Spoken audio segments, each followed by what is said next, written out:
Imagine a man walking through a dense forest, carrying a heavy backpack. At first, the weight seems manageable. Along the way, he picks up random items, rocks, sticks, even broken glass, thinking they might be useful later. But as he continues, the backpack grows heavier. His steps slow, his energy drains, and eventually he begins to stumble. One day, a stranger stops him and asks, "Why don't you set some of it down?" The man hesitates, replying, "I've carried this for so long. It feels like a part of me." The stranger gently responds, "That doesn't mean it's worth keeping." Are you like that man? Are you carrying unnecessary burdens, emotional, mental, or physical, simply because you've held on to them for too long? Burdens you've clung to out of habit, fear, or misplaced meaning? Here's the truth. What you refuse to let go of could be the very thing holding you back. In this video, we'll explore 7 places where you're likely wasting your energy, guided by the powerful insights of Stoic philosophy. Together, we'll uncover how to lighten your load, preserve your mental energy, and focus on what truly matters. Stay tuned until the end when I'll share practical Stoic strategies you can start using today. And don't keep this to yourself. Share it with someone who might need it. A small act of kindness could make a world of difference. Let's begin. 1. Don't waste energy on people who don't support you. There's a quiet tragedy in seeking approval from those who will never truly support your journey. Stoic philosophy reminds us that not everyone in our circle has our best interests at heart. Epictetus said, "The key is to keep company only with people who uplift you, whose presence calls forth your best." Yet, many of us continue to invest energy into relationships that drain rather than nurture. A few months ago, a close friend reached out to me. He was brimming with excitement, sharing his plans to open a small coffee shop, a dream that had driven him to leave a comfortable office job. His enthusiasm was contagious, and I encouraged him wholeheartedly, even offering advice from my own experiences. But months later, I noticed the absence of progress and reached out, concerned he might be facing challenges. What he shared broke my heart. His family and friends had dismissed his vision, calling it too risky. They urged him to abandon the idea before he even began. Their words, filled with doubt and fear, slowly eroded his motivation. He confessed that he began to believe them, questioning his own abilities. This is what happens when we let unsupportive voices dictate our path. Their doubts become our doubts. Their fears seep into our resolve. And before we know it, we're paralyzed, not by failure, but by the absence of belief from those we trusted. Marcus Aurelius teaches us to stand firm against such influences. When you arise in the morning, think of what a privilege it is to be alive, to think, to enjoy, to love. Your energy is precious, meant to be spent on pursuits that bring meaning to your life, not on pleasing those who cannot see your potential. Think of your energy like a fire. Supportive people add fuel, helping your flames burn brighter. Unsupportive people, however, are like wet logs. They dampen your spirit and smother your light. My friend, like so many of us, had unknowingly surrounded himself with those wet logs. The lesson here is simple but profound. Choose your company wisely. Surround yourself with people who believe in your dreams, who celebrate your victories, and who challenge you to grow. These are the relationships that uplift, inspire, and nurture your spirit. The rest, no matter how familiar or long-standing, are weights you must release. For my friend, it wasn't too late. With renewed encouragement and a deliberate effort to distance himself from naysayers, he reignited his dream. Today, his coffee shop stands as a testament to what can happen when you invest your energy in the right places. Remember, your energy is finite. Spend it wisely. Seek out those who uplift you, not those who pull you down. As Epictetus would say, if you want to improve, be content to be thought foolish and stupid. Let their doubts fade into the background as you forge your path forward. 2. Don't waste energy on regretting the past. Regret is a thief. It sneaks into your mind, drains your energy, and keeps you tied to moments you cannot change. But here's a truth rooted in Stoic philosophy. The past is gone, and no amount of regret will rewrite it. Marcus Aurelius once said, "You have power over your mind, not outside events. Realize this, and you will find strength." We all carry our past, some bitter, some sweet, and some that cut like glass. For me, it was the words of a family member.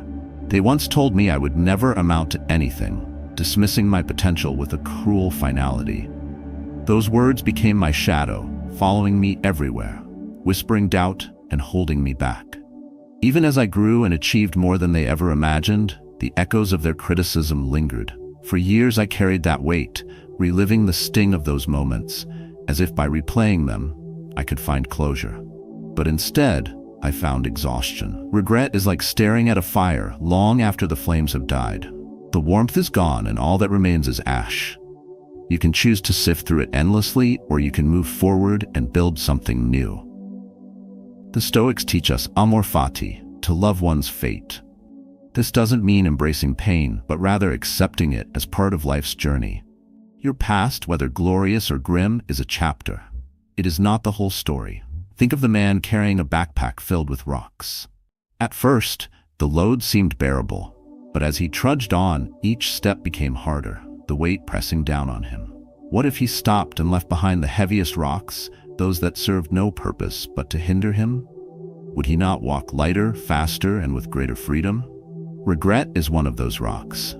It feels too familiar to let go of, yet it is the very thing holding you back. Letting go of regret doesn't mean forgetting. Instead, it means reframing. Take the lessons your past offers and let them guide you.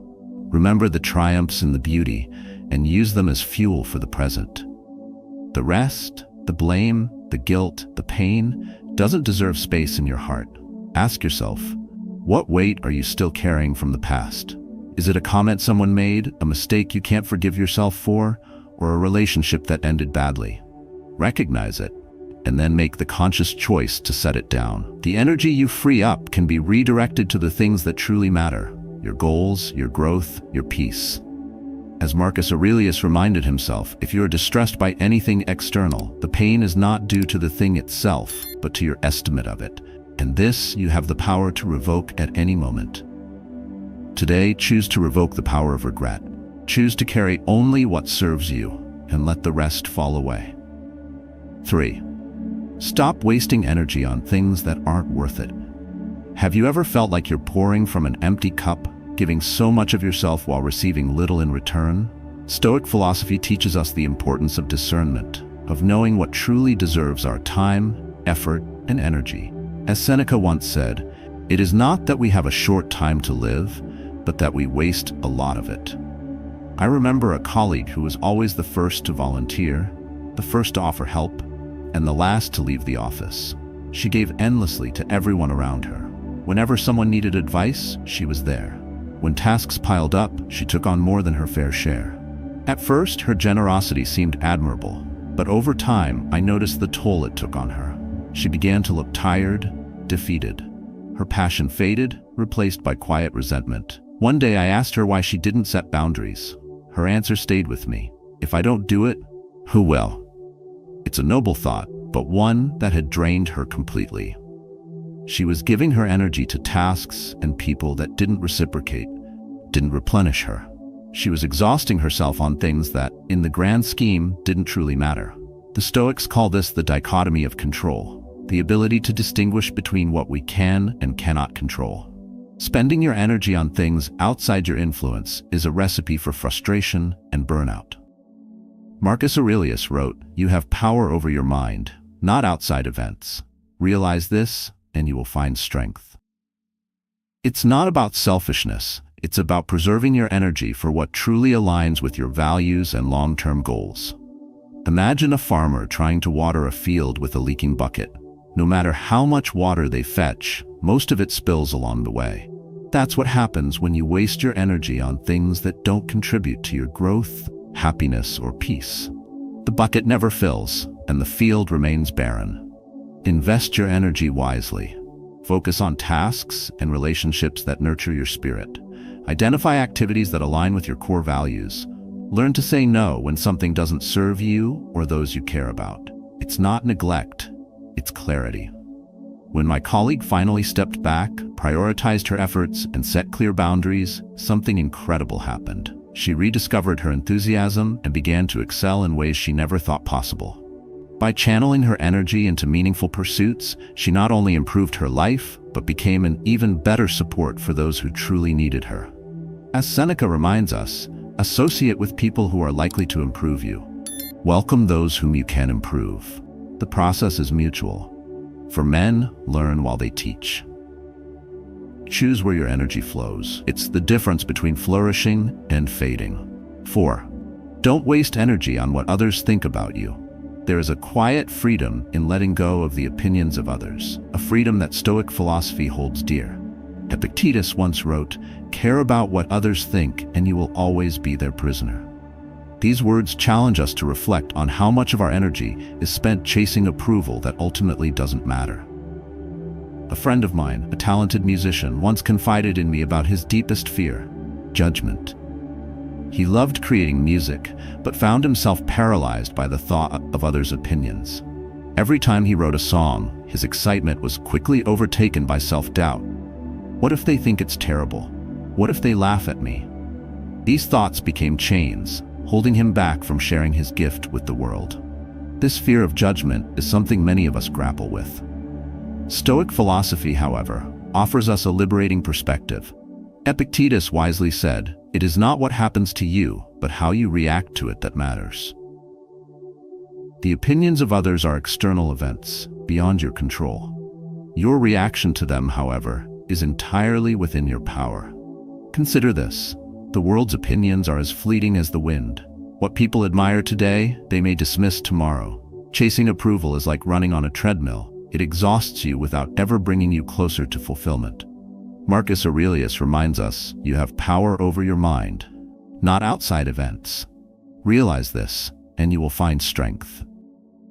Letting go of the need for validation is not about ignoring others entirely. Instead, it's about shifting your focus inward. Imagine you're a ship navigating stormy seas.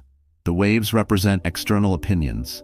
They can rock the boat, but they cannot dictate its direction unless you let them. Your internal compass, your values and principles, should be what guides you. Another friend of mine learned this the hard way. She was an artist whose style was bold and unconventional. Her work was often met with mixed reactions. Some praised her creativity, while others dismissed her as too different. For years, she allowed these criticisms to dictate her path, constantly tweaking her art to fit what she thought people wanted. But the more she compromised, the less fulfilled she felt. It wasn't until she embraced Stoic wisdom that things began to change. She stopped asking, "What will they think?" and started asking, "Does this align with my vision?" The moment she let go of others' judgments, her work blossomed. The authenticity she rediscovered resonated deeply with her audience, more than any calculated attempt to please ever had. This is the lesson Stoicism teaches us. Seek approval from within, not without. When you anchor your actions in your principles, you free yourself from the exhausting need to conform to others' expectations. As Marcus Aurelius wrote, "Waste no more time arguing about what a good man should be. Be one." Begin practicing this today. Reflect on the moments when you've held back because of what others might think. Recognize that their opinions are not reflections of your worth, but rather of their perspectives. Focus instead on what you can control: your efforts, your choices, and your mindset. The musician I mentioned earlier, he finally mustered the courage to release his songs, imperfections and all. To his surprise, they were met with overwhelming appreciation. He realized that being true to himself was far more rewarding than seeking universal approval. Your energy is finite. Don't waste it chasing applause from a world that will never fully understand you. Instead, spend it living authentically, creating boldly, and walking confidently in your purpose. That is where true freedom lies. 5. Don't waste energy on pursuing perfection. I once knew a designer who had extraordinary talent. Her creativity was unmatched, and her ideas were bold and innovative. But she had one struggle that kept holding her back: her relentless pursuit of perfection. Every project she worked on took twice as long as it should because she couldn't let go of the smallest details. She'd obsess over every shade of color, every line of text, and every minor adjustment. In the end, she often missed deadlines, and worse, she rarely felt satisfied with her work, no matter how exceptional it was. This story is not unique.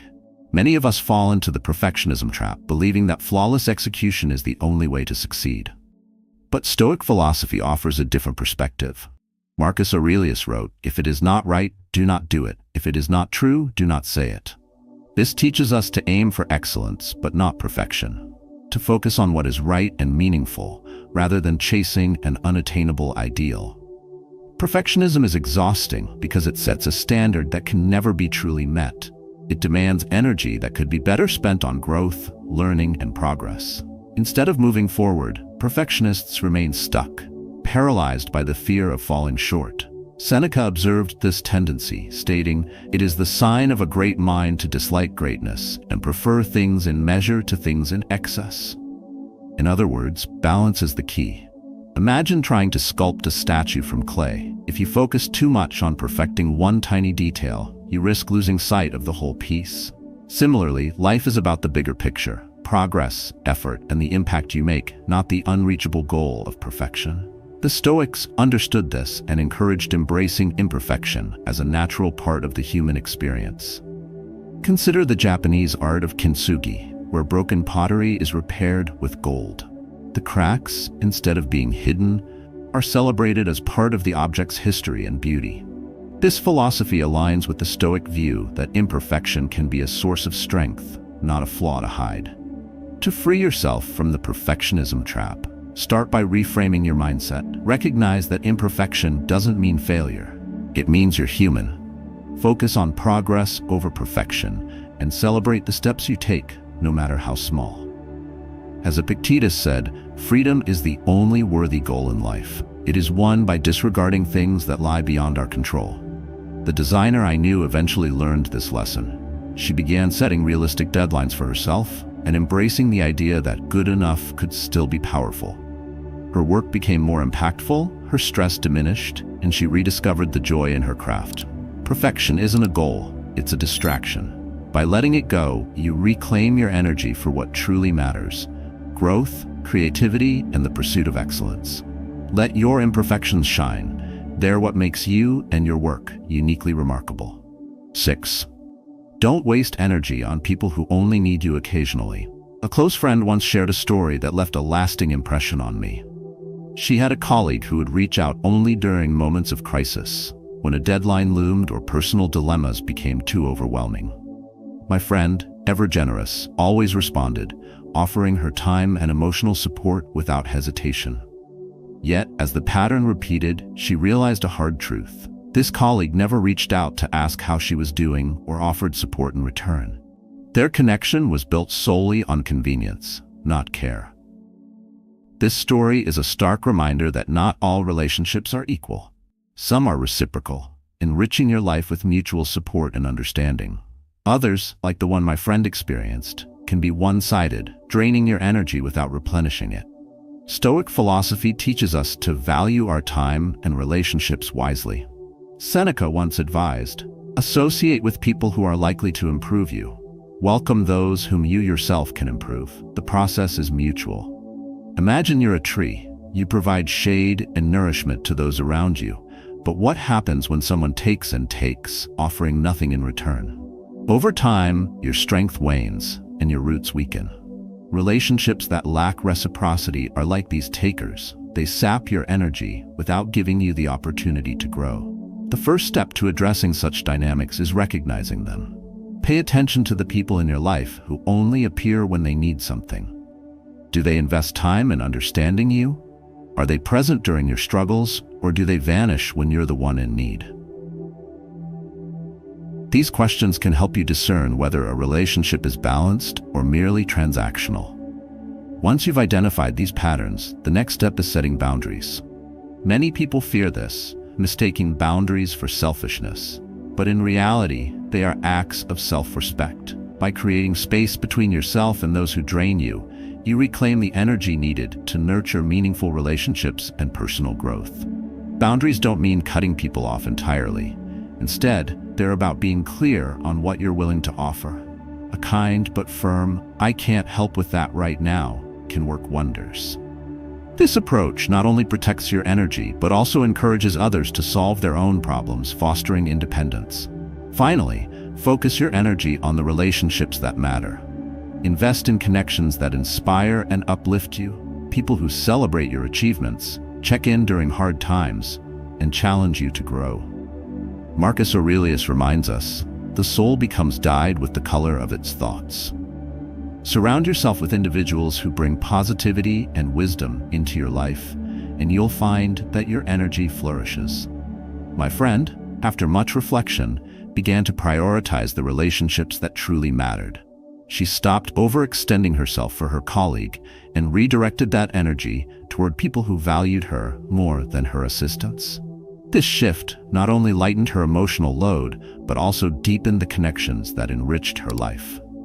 In the end, your energy is a finite resource.